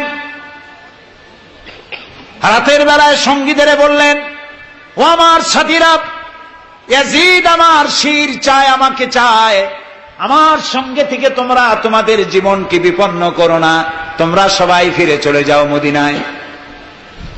সাথীরা বললেন, ইমাম, আজকে যদি আপনাকে ছেড়ে জীবনের মায়া নিয়ে মদিনায় ফিরে যাই, আর আপনার যদি শাহাদাত নসিব হয়, তাহলে কিয়ামতের দিন আল্লাহর নবীর সামনে আমরা কি জবাব দেব? আমরা আমাদের জীবন দিয়ে আপনাকে পাহারা দেব। সকালবেলায় যুদ্ধ শুরু হয়ে গেল। জোহরের নামাজ আসতে না আসতে 40 জন পুরুষ শাহাদাত বরণ করলেন। এখন একজন পুরুষ বেঁচে আছেন, ইমাম হুসাইন। তাঁবুর ভিতরে স্ত্রী এবং অন্যান্য মহিলাদের কাছ থেকে বিদায় নিতে এসেছেন। তোমাদেরকে আল্লাহর হাওয়ালা করলাম, আমি যুদ্ধে চলে যাচ্ছি। আমার চোখের সামনে আমার নানাজির দান্দার মোবারক শহীদ হওয়া ইসলাম, সাহাবীদের রক্ত দেওয়া, জীবন দেওয়া ইসলাম, খেলাফত মিটে যাবে পৃথিবী থেকে, রাজতন্ত্র প্রতিষ্ঠা হবে। আমার জীবন থাকতে আমি তা হতে দেব না। স্ত্রী এগিয়ে এলেন, বললেন, হুসাইন, জিহাদের ময়দানে থেকে আমি আপনাকে বিরত থাকতে বলবো না, তবে একটি দাবি আছে। এই যে ছোট্ট দুগ্ধপোষ্য শিশু, গত কয়েকদিন হলো ঘরে খাবার নাই, পানি নাই, আমার বুকে দুধও নাই, এই ছোট্ট বাচ্চাটিকে একটু পানির ব্যবস্থা করুন। ইমাম হুসাইন কলিজার টুকরা সন্তানকে 2 হাতে উঁচু করে এজিদি সৈন্যদের সামনে এসেছেন। এজিদি সৈন্যরা, আমার হাতের দিকে তাকাও, এটি রাসূলের আওলাদ, আমার কলিজার টুকরা সন্তান। ফোরাতের অফুরন্ত পানি প্রবাহিত হচ্ছে, একটু ফোরাতের কুলটা ছেড়ে দাও, ওর একটু পানি পান করাই। আমার সাথে তোমাদের শত্রুতা থাকতে পারে, এই নিষ্পাপ বাচ্চার সাথে তো কোনো শত্রুতা থাকার কথা নয়। তার এই আবেগপূর্ণ কথা এজিদি সৈন্যদের কলিজায় স্পর্শ করল না। তারা বিষাক্ত তীর নিক্ষেপ করলো। ইমাম হোসাইনের উঁচু করে ধরা বাচ্চার বুকের ভিতর থেকে বিষাক্ত তীর প্রবেশ করে বেরিয়ে গেল অপর প্রান্ত থেকে। রক্ত ফিনকি দিয়ে বেরিয়ে এলো। ইমাম হোসাইন দুই হাতে আজলা ভরে সেই রক্ত চেহারায় মাখতে লাগলেন আর বললেন, কলিজার টুকরা সন্তান, সালেহ আলাইহিস সালামের উটনির রক্তের চাইতে তোমার রক্ত পবিত্র। হযরত সালেহ আলাইহিস সালামের চাইতে রাসূলুল্লাহর মর্যাদা অনেক বেশি, তুমি তার আওলাদ। বাচ্চাকে কোলে করে নিয়ে স্ত্রীর কাছে গিয়ে বললেন, স্ত্রী, এই নাও তোমার বাচ্চা, ঠান্ডা হয়ে গেছে, এমন পানি পান করেছে কিয়ামত পর্যন্ত পানি পানি বলে তোমারে আর বিরক্ত করবে না। ইমাম হোসেন লড়াই করলেন ময়দানে। বহু সংখ্যক সৈন্য হতাহত করে ফোরাতের কুল উন্মুক্ত করে ঘোড়ার পৃষ্ঠ থেকে নেমে এক আজলা পানি তুলেছেন, পানি পান করবেন। মুখের কাছে যখন আকণ্ঠ তৃষ্ণার্ত পিপাসার্ত হোসাইন মুখের কাছে পানি নিয়েছেন, হঠাৎ ভেসে উঠল মনের পর্দায়, একটু আগে আমার কলিজার টুকরা সন্তান এই পানির অভাবে চলে গেল। 40 জন মানুষ বিদায় হলো, এক ফোঁটা পানি দিতে পারলাম না, এই পানি আমি কেমনে খাই? হাতের থেকে পানি পড়ে গেল। অশ্বের পৃষ্ঠে আরোহণ করলেন। চতুর্দিক থেকে তীর আর তরবারি আসতে লাগলো। ইমাম হোসাইন বললেন, থামো, একটু থামো, তোমরা কাকে তীরবিদ্ধ করছো? আমি কি তোমাদের রসুল মুহাম্মদ সাল্লাল্লাহু আলাইহি সাল্লামের নাতি নই? আমি কি তোমাদের রসুলের কলিজার টুকরা মা ফাতেমার নয়নের মণি নই? কেমন করে আমার গায়ে তোমরা তীর মারো? উম্মে সালমা, আমাদের মা উম্মে সালমা রাদিয়াল্লাহু তাআলা আনহা সকাল বেলায় 11ই মুহররম সকাল বেলায় তিনি ঘরে বসে কাঁদতেছেন। কয়েকজন প্রতিবেশী মহিলা এসে বলছেন, মা আপনি কাঁদেন কেন? তিনি বলছেন, আজকে রাত্রে আমি স্বপ্ন দেখেছি রাসূলুল্লাহ আমার বাড়ি এসেছেন। আমি দেখতে পেলাম আল্লাহ রসুলের চোখ দিয়ে পানি পড়ছে, দাড়ি মোবারক ধুলা মাখা, বুক কাটা বলি। আমি জিজ্ঞেস করলাম, ইয়া রাসূলুল্লাহ আপনি কাঁদেন কেন? মুখখানা মলিন কেন? দাড়ি মোবারকে ধুলাবালি কেন? রাসূলুল্লাহ বললেন, উম্মে সালমা তুমি জানো না আমি এইমাত্র কারবালা থেকে এসেছি। আমি দেখে এলাম আমার কলিজার টুকরা হুসাইনের শির মোবারক তার দেহ থেকে বিচ্ছিন্ন করে ঘোড়ার পদতলি, ঘোড়া দিয়ে পদদলিত করা হয়েছে তার দেহ মোবারক। ইসলাম এত সহজে আসে না, অনেক রক্ত পাড়ি দিয়ে এসেছে ইসলাম। হযরতে হোসাইনের মস্তক মুবারক ইয়াজিদি সৈন্যরা একটা প্লেটে করে নিয়ে কুফার গভর্নর ইবনে জিয়াদের সামনে রেখেছে। ইবনে জিয়াদ চেয়ারে বসা, সিংহাসনে বসা, ইমাম হোসাইনের মস্তক মুবারক তার পায়ের কাছে রেখেছে। কলঙ্কিত ইতিহাস, কি করে আমি শুনাই আপনাদেরকে? ইবনে জিয়াদ চেয়ারে বসে পায়ের কাছে রাখা ইমাম হোসাইনের ঠোঁটের উপরে লাঠি দিয়ে নাড়তেছে। হযরত যায়েদ রাদিয়াল্লাহু তাআলা আনহু 80 বছর বয়স, তিনি বলছেন, ইবনে জিয়াদ এতক্ষণ যা করেছ মুখ বুজে সহ্য করেছি, কিন্তু এখন যেটা তুমি করতেছো পায়ের কাছে কার ব্যথা? তুমি যে ঠোঁটের উপরে লাঠি দিয়া নাড়তেছো, আমি যায়েদ আমি দেখেছি রাসূলুল্লাহ 1000 বার এই মুখের উপরে চুমা খেয়েছেন। তোমার বেয়াদবি বন্ধ করো। প্রিয় ভাই সব, রাজতন্ত্র নয়, পরামর্শ ভিত্তিক সমাজ ব্যবস্থা প্রতিষ্ঠার জন্য আল্লাহ তাআলা ইসলাম দিয়েছেন, দ্বীন দিয়েছেন। সেই জীবন ব্যবস্থা ইসলাম আজকে এই পৃথিবীতে মুসলমানদেরকে সন্ত্রাসী জাত হিসেবে চিহ্নিত করার জন্য, উগ্র জাতি হিসেবে, সহিংস জাতি হিসেবে, অগণতান্ত্রিক জাতি হিসেবে প্রমাণিত করার জন্য পাশ্চাত্য শক্তি তারা নবী করিম সাল্লাল্লাহু আলাইহি ওয়াসাল্লামের ব্যঙ্গচিত্র এঁকে দুনিয়ায় ছড়িয়ে দিয়েছে। আজকে জুমার খুতবায় আমি কসাই মসজিদে বলেছিলাম, রাসূলুল্লাহর মাথার উপরে বোমা আকৃতির পাগড়ি বেঁধেছে, পাশে 2টা অর্ধনগ্ন মেয়ে লোক রেখেছে। নাউজুবিল্লাহ। তোদের মতো অসভ্য আছে পৃথিবীতে? ডেনমার্ক, আমেরিকা, ইউরোপ তোমরাও কি মানুষের মতো কাজ করেছ? বিশ্ব নবী পৃথিবীতে সব দিয়েছেন, কিছু নেন নাই। তাকে অপমান করার অর্থ হচ্ছে মানব সভ্যতাকে অপমান করা। রাসূলকে অপমান করার ক্ষমতা কারো নাই। তার সম্মান পাহাড় সমান নয়, তার সম্মান আকাশ সমান নয়। রাসূলের সম্মান আল্লাহর আরশ পর্যন্ত। আল্লাহ তার আরশে আজিমে কাউকে দাওয়াত দেন নাই, বিশ্ব নবীকে দাওয়াত দিয়েছিলেন। আমি আমার বরিশালবাসীদের বলবো, মুসলমানদেরকে ধৈর্য ধারণ করতে হবে, আরো সংযমী হতে হবে। আমরা প্রতিবাদ করব, অবশ্যই প্রতিবাদ করব, কিন্তু জ্বালাও পোড়াওতে আমরা যাব না। আমরা কারো পতাকা পোড়ানো, কারো অফিসে ভাঙচুর করা, এটা আমাদের কাজ না। আমরা গড়ার জন্য এসেছি, আমরা ভাঙ্গার জন্য আসি নাই। কেউ অসভ্য হলে আমরা অসভ্য হতে পারি না। ওরা অসভ্য, ওরা বর্বর, ওদের জীবনে ভালোবাসা নাই, তাই ওরা প্রতি বছর একটা দিন ভালোবাসা দিবস পালন করে। আমার জীবনে ভালোবাসার অভাব নাই। ইসলাম সর্বশ্রেষ্ঠ জীবন ব্যবস্থা। এই কল্যাণময় জীবন ব্যবস্থা প্রতিষ্ঠার জন্য এগিয়ে আসতে হবে মুসলমানদেরকে, সকলকে, হিন্দুদেরকেও। হিন্দু, বৌদ্ধ, খ্রিস্টানদের বলি, আমার প্রিয় ভাইয়েরা, আপনাদের মধ্যে আমাদের মধ্যে পার্থক্য খুবই কম। হিন্দুরা বলেন এক ব্রহ্মা, দ্বিতীয় নাস্তি। আমরা বলি লা ইলাহা ইল্লাল্লাহ, কথা প্রায় কাছাকাছি। আপনারা পুনর্জন্মে বিশ্বাসী, আমরা পুনরুত্থানে বিশ্বাসী।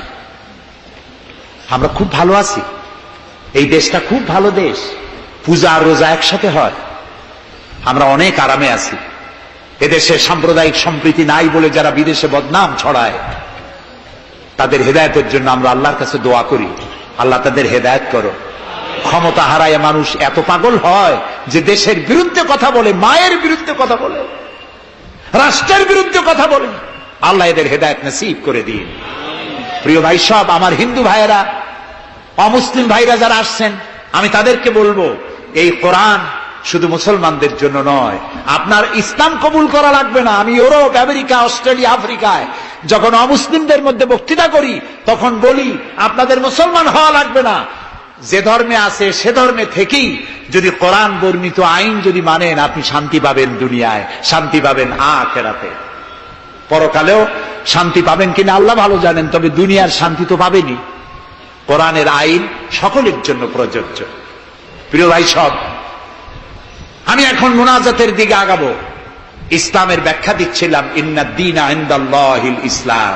ইসলামের চাইতে কল্যাণময় জীবন ব্যবস্থা পৃথিবীতে আর নাই। বলেন সুবহানাল্লাহ। আমি মুনাজাতের দিকে যাচ্ছি, আর মুনাজাতের আদব হলো বসা। এই রাস্তা জুড়ে যত মানুষ দাঁড়ানো আছেন, সব মানুষ বসুন। গতকাল বলেছিলাম, মুনাজাতের কথা শুনে দুই একজন হাঁটে, এটি কিন্তু বেয়াদবির পর্যায়ে পড়ে। আদবের খেলা। মানুষের হাতে যেমন ক্যামেরা থাকে, ফেরেশতার হাতে ক্যামেরা আছে না? তা আপনি মুনাজাতের কথা শুনে যদি হাঁটেন, আপনি তো বেয়াদবের খাতায় নাম লেখালেন। এমন হতভাগ্য কারো হওয়া উচিত না। মুনাজাত হয় কার কাছে? সেই আল্লাহরে ভয় করেন, জায়গায় বসেন এবং মুনাজাতে শরীক হন। মুসলমানদের বড় দুর্দিন যাচ্ছে, এত বড় দুর্দিন। আমি ছোট্ট মানুষ, আমার জ্ঞান সীমিত, আমার ইলেম কালাম সীমিত, আমার দৃষ্টিভঙ্গি সীমিত। এই সীমিত দৃষ্টিভঙ্গি দিয়ে, আমার পড়াশোনা অবজারভেশনের মধ্য দিয়ে আমি যেটা বুঝতে পারি, বর্তমান পৃথিবীতে মুসলমানেরা যে বিরাট ষড়যন্ত্র আর বিপদের মুখোমুখি হয়েছে, পৃথিবীতে কোন কালে এত ষড়যন্ত্র, এত বহুমুখী ষড়যন্ত্র আর কোনদিন হয়েছে বলে আমার জানা নেই। এই ষড়যন্ত্র থেকে বাঁচার জন্য দোয়া করতে হবে কার কাছে? কার কাছে? তিনিই পারবেন আমাদেরকে কল্যাণ দিতে। এই জন্যে মা বোনেরা যারা এসেছেন, মা বোনদেরকে বলবো, আপনাদেরকে ইসলাম সর্বাধিক সুযোগ দিয়েছে, আপনাদের অধিকার দিয়েছে। লেখাপড়া করতে পারবেন, চাকরি করতে পারবেন, রাজনীতি করতে পারবেন, আপনারা সমাজনীতি করতে পারবেন, আপনারা যুদ্ধেও যেতে পারবেন, সব পারবেন। তবে আপনার শালীনতা, আপনার সম্ভ্রম, আপনার সতীত্ব, আপনার পর্দা আপনাকে বজায় রাখতে হবে। এ কাজটুকুনের মধ্য দিয়ে নারীর অধিকার প্রতিষ্ঠিত হবে। সেজন্য আমি মা বোনদেরকে বলবো, আসুন ইসলামকে জানি, ইসলামকে বুঝি।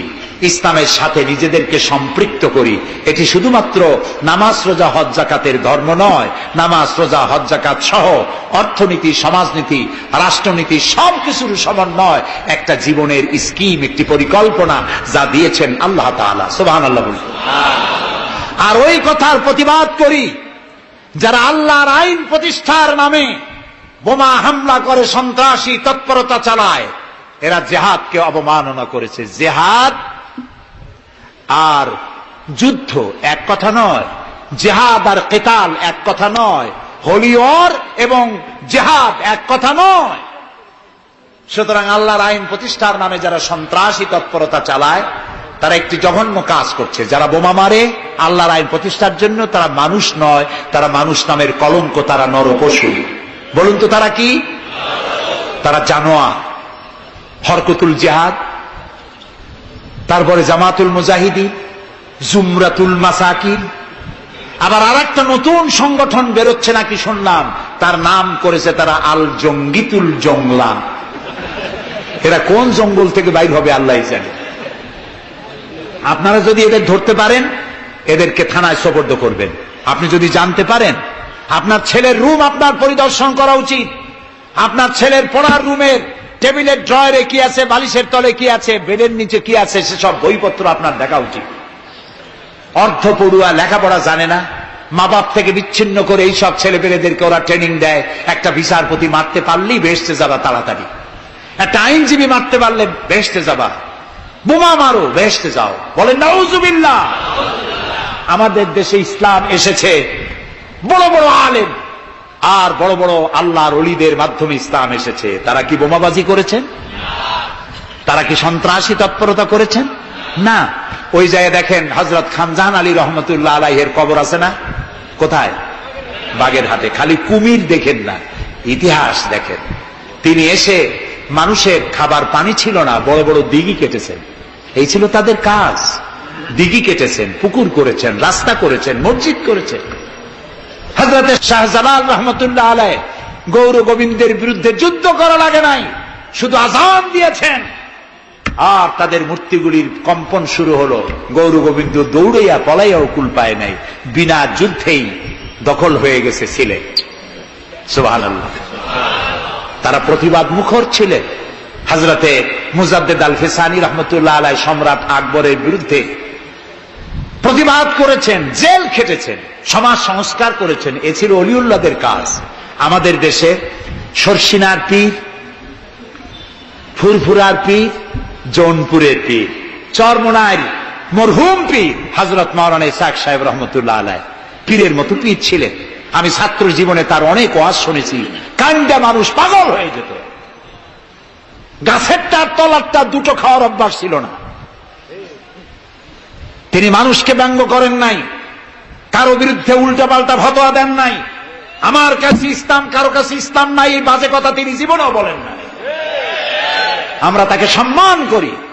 এই সব বড় বড় অলিউল্লাহ আর আলেমরা এদেশে ইসলাম প্রচার করেছে, সন্ত্রাসের মধ্য দিয়ে নয়, ভালোবাসা দিয়া উন্নয়নমূলক কাজ করে মাদ্রাসা, মসজিদ, এতিমখানা প্রতিষ্ঠা করে করেছে।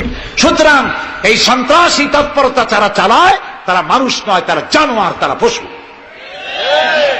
এদেরকে ধরিয়ে দিন, পুলিশকে ধরিয়ে দিন। আমরা সরকারের শুকরিয়া আদায় করি। আলহামদুলিল্লাহ, বর্তমান সরকার এদের নেটওয়ার্ক ভেঙে চুরমার করে দিয়েছে। বাকি আছে দুই শয়তান। এই দুই শয়তান আজ হোক কাল হোক ধরা পড়বেই ইনশাআল্লাহ। ইনশাআল্লাহ বলেন।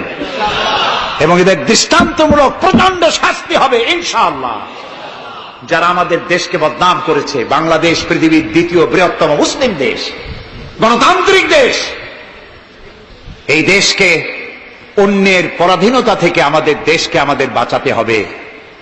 এই জন্য আলেম ওলামাদেরকে চিন্তা করতে হবে, ভাবতে হবে আগামীতে যেন এই দেশ কোন দেশের তাবেদার গোলাম রাষ্ট্রে পরিণত না হয়ে যায়।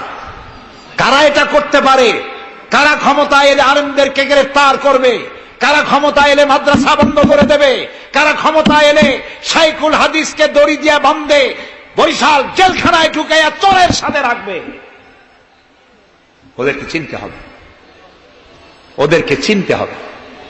আর ঐক্যবদ্ধভাবে যারা আলেমদের পক্ষে, মাদ্রাসার পক্ষে, যারা আলেমদেরকে অসম্মান করে না, আলেমদেরকে মর্যাদা দেয়, তাদের সাথে থাকুন। এই দেশের সমস্ত মাদ্রাসাগুলি ফাজেলকে ডিগ্রির মান, কামেলকে মাস্টার্সের মান দেওয়া হবে ইনশাআল্লাহ। কওমি মাদ্রাসাগুলোকে স্বীকৃতি দেওয়া হবে ইনশাআল্লাহ। আমার দেশে ইসলাম প্রচারিত হয়েছে দুটি শিক্ষা ব্যবস্থার মধ্য দিয়ে, আলিয়া এবং কওমি। আমরা কোনোটাকে ঘৃণা করি না, দুটোই। আমি পল্টনে বক্তৃতায় বলেছিলাম, কেউ যদি আমাকে জিজ্ঞেস করে আপনার দুটি চোখের মধ্যে কোনটা আপনার প্রিয়, আমি পাল্টা প্রশ্ন করতে চাই, আপনি বলুন আপনার কাছে কোনটা প্রিয়? আপনার কাছে যদি দুটোই প্রিয় হয়, আমার কাছেও দুটোই প্রিয়। আলিয়াও প্রিয় আমার চোখের মতো, কওমি মাদ্রাসাও আমার প্রিয়। এই মাদ্রাসাগুলি এখানে আছে বলে ইসলাম আছে, মাদ্রাসা থাকবে না, ইসলাম থাকবে না। সুতরাং মাদ্রাসা হচ্ছে ইসলামের লালন কেন্দ্র। মসজিদও থাকবে না, মসজিদে যেতে হলে তো মাদ্রাসা লাগবে। নামাজ শিখবা কোথায়, আল্লাহরে চিনবা কোথায়? এই জন্য সব থেকে বেশি জরুরি হলো মাদ্রাসা। সেই মাদ্রাসার তারা শত্রু, তাই 252টা মাদ্রাসা যারা বন্ধ করেছিল, এখন তারা আবার বলে ক্ষমতায় যেতে পারলে সংবিধানের 5ম সংশোধনী বাতিল করবে। 5ম সংশোধনী বাতিলের অর্থ কি? 5ম সংশোধনী বাতিলের অর্থ হলো আল্লাহর উপরে, রাষ্ট্রের সমস্ত কাজের উৎস আল্লাহর উপর ঈমান এবং অবিচল আস্থা কেটে দিয়ে সেখানে সংবিধানের শিরোনাম থেকে বিসমিল্লাহ কেটে দেওয়া হবে। ধর্মভিত্তিক রাজনীতি নিষিদ্ধ ঘোষণা করা হবে। মুসলমানেরা বেঁচে থাকতে কোন অবস্থাতেই এই শক্তিকে ক্ষমতায় আসতে দেওয়া যায় না। সমস্ত আলেম ওলামা ঐক্যবদ্ধ হতে হবে। কোন মিষ্টি কথায় ভুলে গেলে হবে না। তেলের দাম, দ্রব্য মূল্য বেড়ে গেছে, তাই আমাদেরকে অন্য পথে যেতে হবে। এই পাগলামি করলে নিজের পায়ে নিজে কুড়াল মারা হবে। সুতরাং আল্লাহর দিন, দেশ বাঁচলে আমরা বাঁচব, স্বাধীনতা থাকলে আমরা থাকব। দেশের স্বাধীনতা, অস্তিত্ব, অখণ্ডত্ব বাঁচিয়ে রাখার জন্য সর্বোপরি এই যে টুপি মাথায় দিয়ে চলি, মুখে দাড়ি আছে, এই দাড়ি আর টুপিকে টিকিয়ে রাখার জন্য যারা ইসলামকে ভালোবাসে, আলেমদেরকে ভালোবাসে, সম্মান দেয়, মর্যাদা দেয়, উন্নয়নের জোয়ার বয়ে দেয় সারা দেশ জুড়ে, তাদের সাথে ঐক্যবদ্ধ হয়ে কাজ করা আমাদের ইমানের দায়িত্ব। সে দায়িত্ব পালনের তৌফিক আল্লাহ আমাদেরকে দান করুন। বাস, আমরা এখন মোনাজাত করব। মোনাজাতের পরে এশার আজান হবে। এশার নামাজ জামাতে পড়ে আমরা বাড়ি যাব। ঠিক আছে ভাই? গতকাল কিন্তু ঠিক থাকে নাই, আজকে যেন থাকে। তবে অনেকে এশার নামাজ পড়ে এসেছেন, এটাও ঠিক। যারা পড়ে আসেন নাই তারা আমাদের সাথে পড়বেন। নামাজ না থাকলে ঈমান থাকবে না। নামাজ না পড়লে নিজেকে মুসলমান বলে পরিচয় দেওয়া অধিকার নষ্ট হয়ে যায়। জীবনে আর নামাজ ছাড়বো না, এই ওয়াদা কি করা যায়? যাবে? দুহাত উঁচু করুন, বলুন ইয়া আল্লাহ, তোমার পবিত্র নামে ওয়াদা করি, যতদিন পর্যন্ত মালাকুল মউত আমার মাথার কাছে না আসতেছে, ততদিন পর্যন্ত ফরজ নামাজ, ফরজ রোজা আর ছাড়বো না, আর ছাড়বো না, আর ছাড়বো না। এবার জোরে বলেন ইয়া আল্লাহ, আমার আজকের এই ওয়াদা আমার মৃত্যু পর্যন্ত আমাকে পালন করার তৌফিক দাও ইয়া রাব্বাল আলামিন। এখন মোনাজাত হচ্ছে। মোনাজাতের পর আপনারা নামাজের জন্য কাতার দিয়ে দাঁড়িয়ে যাবেন আর সকলে আর্থিক সাহায্য করবে। আল্লাহুম্মা আমিন। রব্বানা যালামনা আনফুসানা ওয়া ইন লাম তাগফির লানা ওয়া তারহামনা লানাকুনান্না মিনাল খাসিরিন। রব্বানা যালামনা আনফুসানা ওয়া ইন লাম তাগফির লানা ওয়া তারহামনা লানাকুনান্না মিনাল খাসিরিন। হে আল্লাহ তাআলা, হাজার হাজার মুসলমান নরনারী দীর্ঘক্ষণ ধরে তোমার কোরআন শুনেছি, হাদিস শুনেছি, আর শেষ পর্যায়ে এসে ভিক্ষুকের মতো, কাঙ্গালের মতো গুনার বোঝা মাথায় নিয়ে তোমার দরবারে হাত তুলেছি। দয়া করে মেহেরবানি করে আমাদের জিন্দেগীর সমস্ত গুনাহ খাতাকে মাফ করে দাও। আমাদের মধ্য থেকে আমাদের মা বাপ দুনিয়া থেকে যারা বিদায় হয়ে গেছে, আয় আল্লাহ রব্বুল আলামিন, মা বাপের কবরগুলিকে জান্নাতের টুকরা বানায়া দাও। রব্বির হামহুমা কামা রব্বায়ানি সগীরা। সবাই পড়েন রব্বিরহামহুমা কামা রব্বায়ানি সগীরা। হায় আল্লাহ রাব্বুল আলামিন, জনম দুঃখিনী গর্ভধারিণী মা, যিনি না খেয়ে আমাদের মুখে ক্রন্দন মুখে চুমা দিয়া শত চুমা দিয়া হাসি ফুটাইছেন, না খেয়ে আমাদেরকে খাওয়াইছেন, আমরা না ঘুমানো পর্যন্ত ঘুমান নাই, এত কষ্ট করেছেন যেই মা, আল্লাহ কবরটাকে বেহেশত বানাইয়া দাও। বাপজান এত কষ্ট করলেন, বাড়ি ঘর বানাইয়া দিয়া খালি হাতে বিদায় হয়ে গেছেন, কোন হালতে আসি জানি না, আল্লাহ আকবার কবরটাকে বেহেশত বানাইয়া দাও। আমাদের মা বাপ যাদের বৃদ্ধ হয়ে গেছেন, রব্বুল আলামিন বিছানায় পড়ায়া পরনির্ভর করে মারবা না। আল্লাহ তাআলা স্বনির্ভর থাকাকালীন নিজে নিজে টয়লেটে যেতে পারেন, নিজের খাবার নিজে খেতে পারেন, দাঁড়াইয়া নামাজ পড়তে পারেন, নিজের কাপড় নিজে পরতে পারেন। এই অবস্থায় সুস্থ অবস্থায় ইমানের সাথে উঠাইয়া নিয়েও বিছানায় ভালাইয়া রাখো না। রব্বুল আলামিন, সারা জীবন আমরা গুনাহ করেছি, এত গুনাহ করেছি, তোমার আকাশের দিকে তাকাইয়া কথা বলতে লজ্জা করে, শরমে মাথা নিচু হয়ে যায়। আল্লাহ যত গুনাহ করছি, নাফরমানি করেছি, আর তুমি শুধু মেহেরবানি করেছো। তুমি যদি আমাদের গোপন গুনাহগুলি জাহির করে দিতে, যৌবনকালের গুনাহ, জীবনের গুনাহ যদি সমাজের লোকেরা জানতো, স্ত্রী পুত্ররা জানতো, সম্মান দিত না। আল্লাহ তাআলা কিয়ামতের দিন লক্ষ কোটি মানুষের সামনে আমাদের গোপন গুনাহগুলি জাহির করে দিয়ে আমাদেরকে শরম দিও না। আয় আল্লাহ তাআলা, তোমার নবী বলেছেন 3000 বছর ধরে তুমি জাহান্নামের আগুন উত্তপ্ত করেছো। আল্লাহ তাআলা চৈত্র মাসের দ্বিপ্রহরের রোদ সহ্য হয় না। আল্লাহ তাআলা জাহান্নামের আগুন আমরা সইতে পারবো না। জাহান্নামের আগুন আমাদের জন্য আল্লাহ তুমি হারাম বানায়া দাও। আল্লাহুম্মা আজিরনা মিনান নার। সবাই পড়েন আল্লাহুম্মা আজিরনা মিনান নার, আল্লাহুম্মা আজিরনা মিনান নার। আয় আল্লাহ তাআলা, তাম পৃথিবীতে মুসলমানেরা আজ বড় বিপদে, মুসলমানদের কেউ দেখার নাই। ইরাকের আল গরিব কয়েদখানার ভিতরে মুসলমানদেরকে উলঙ্গ করে তাদের মুখের উপরে কাফেরেরা পেশাব করেছে। গুয়ান্তানামো কারাগারের ভিতরে মুসলমানদের বান্দা তাদের সামনে কোরআন শরীফের উপরে পেশাব করেছে। রাসূলুল্লাহর মাথায় বোমা উঠাইয়া দিয়েছে। নগ্ন নারী তার পাশে বসে ছবি উঠাইছে। বাবু, আমাদের কলজা চলে যায় বাবু। আল্লাহ নরপশুদের হেদায়েত দাও।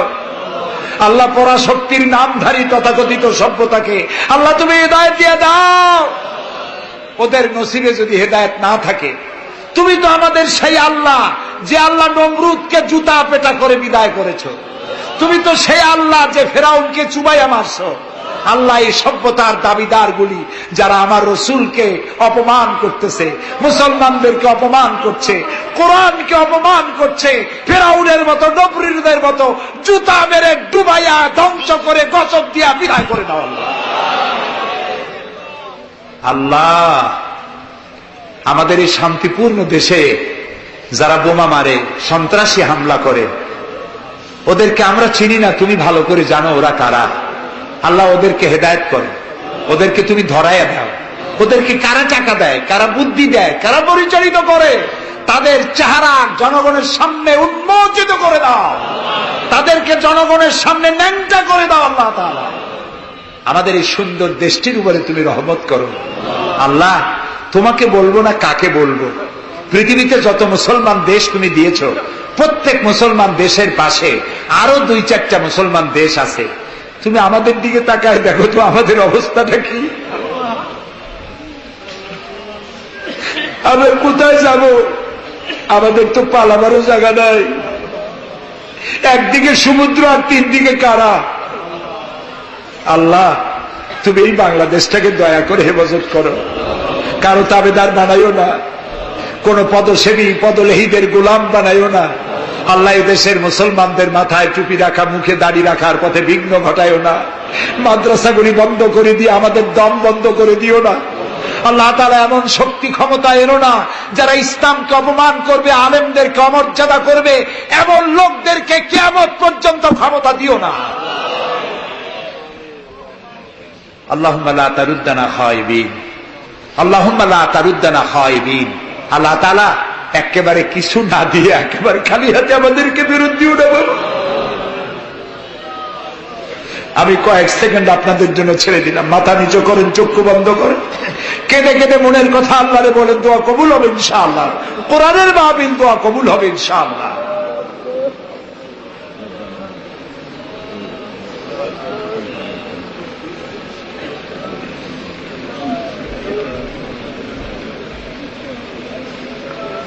আয় আল্লাহ, তুমি নিশ্চয়ই শুনতে পাচ্ছ আমরা কি বলছি, তুমি নিশ্চয়ই দেখতে পাচ্ছ আমরা কোথায় বসা আছি। আল্লাহ তাআলা তুমি তাকিয়ে দেখো, তোমার অনেক বান্দীরা তারা বহু কষ্ট করে এসছেন। আল্লাহ তোমার বান্দীদের আরজি পুরা করো, মহিলাদের মা বোনদের ব্যাধি মাফ করো, যার সন্তান নাই নিঃসন্তানীকে সন্তান দাও, যাদের ছেলে মেয়ে বড় হয়েছে বিয়ে দিতে পারে না বিয়ের ব্যবস্থা করে দাও, রুজি লুটিতে যাদের অভাব অনটন আল্লাহ তাদের ব্যবস্থা করে দাও। আল্লাহ তাআলা আমাদের দেশে যারা নৈরাজ্য সৃষ্টি করতে চায়, অস্থির করতে চায় দেশটাকে, আল্লাহ তাদের হাত থেকে দেশটাকে রক্ষা করো। এই বরিশালের উপর রহমত নাজিল করো। এখানে যারা ব্যবসা বাণিজ্য করে হালাল ভাবে ব্যবসায় বরকত দাও। এদেশে হিন্দু মুসলমান খ্রিস্টান বৌদ্ধ সাম্প্রদায়িক সম্প্রীতি নিয়ে বসবাস করার তৌফিক দান করে দাও। আলেম ওলামা পীর বুজুর্গদের মধ্যে মহব্বত কায়েম করে দাও। যারা আলেম ওলামাদের মধ্যে বিদ্বেষ সৃষ্টি ছড়ায়, যারা ইসলামী আন্দোলনের বিরুদ্ধে ফতোয়া দিয়া আল্লাহ তাআলা যারা বিঘ্ন ঘটাতে চায়, আল্লাহ দয়া করে তাদেরকেও হেদায়েত করো। অনেকে দোয়া চেয়েছেন, যিনি যেভাবে দোয়া চেয়েছেন তুমি জানো, তার দোয়া পূরণ করো। আল্লাহ তাআলা এই মাহফিলে জনগণকে সাহায্য করার তৌফিক দাও। আল ফারুক সোসাইটিকে কিয়ামত পর্যন্ত কবুল করে নাও। ربنا تقبل منا إنك أنت السميع العليم وتب علينا إنك أنت التواب الرحيم سبحان ربك رب العزة عما يصفون وسلام على المرسلين والحمد لله رب العالمين واجعل آخر كلامنا عند الموت لا إله ইল্লাল্লাহু মুহাম্মাদুর রাসূলুল্লাহ। এরকম নিত্য নতুন ভিডিও পেতে আমাদের সাথে থাকুন এবং চ্যানেলটিকে সাবস্ক্রাইব করতে ভুলবেন না। Thank you. শয়তানের কাজই হলো উল্টা কাম করা, আল্লাহ যা করেছে তার উল্টা করা। আল্লাহ তাআলা বললেন উসজুদু লিআদামা, আদমরে বানায়া সবাইকে বললেন আদমরে সেজদা দাও। ফাসাজাদু, সবাই সেজদা করলো। সবাই মানে কারা কোন তো? মাশাআল্লাহ। ইল্লা ইবলিস, মিস্টার ইবলিস সেজদা দিল না। আল্লাহ জিজ্ঞেস করলেন তুমি সেজদা দিলে না কেন? শয়তান তখন আর্গুমেন্ট পেশ করলো। সে বলল আনা খায়রুম মিনহু খালাকতানি মিন নার ওয়া খালাকতাহু মিন তিন, আমি ওর থেকে অনেক ভালো। ওরে বানাইছো মাটি দিয়ে, আমারে বানাইছো আগুন দিয়া। আগুন হলো ঊর্ধ্বমুখী, মাটি হলো নিম্নগতি সম্পন্ন। সুতরাং ঊর্ধ্বমুখী কোন জিনিসকে নিম্নমুখী জিনিসের কাছে আত্মসমর্পণ করতে বলা, সেজদা দিতে বলা মোস্ট আনসাইন্টিফিক। কত বড় শয়তান!